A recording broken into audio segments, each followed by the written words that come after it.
Welcome to the DolphinsTalk.com Miami Dolphins 2-minute drill with your host, Big E. Welcome to another edition of the DolphinsTalk.com Miami Dolphins 2-minute drill. I'm your host, Ian. So Miami Dolphins training camp is expected to begin in a couple of weeks. They currently have 87 players on their roster as of today, and they will need to bring that number down to between 75 to 80 players. So we could end up seeing players from last year like Trent Harris, Zach Seiler, and Kent Webster cut even before training camp begins. And undrafted free agents like Kirk Merritt could also be forced to be cut before the season even starts, before the training camp starts, although he could end up making the practice squad.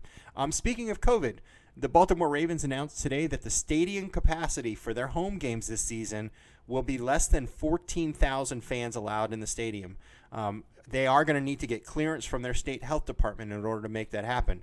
So it sounds like all stadiums will need to assess if and how fans will be allowed to be in the stands. And the Miami Dolphins have already started this process.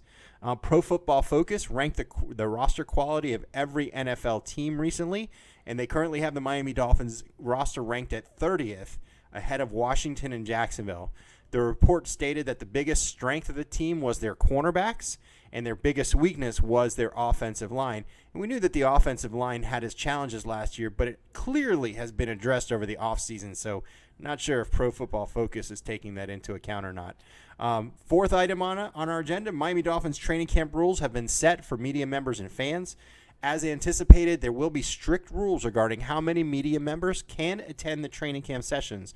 Also, there's no expectation for fans to attend training camp, although the team is trying to figure out maybe one or two practices where a small number of fans can be in attendance down in Davie.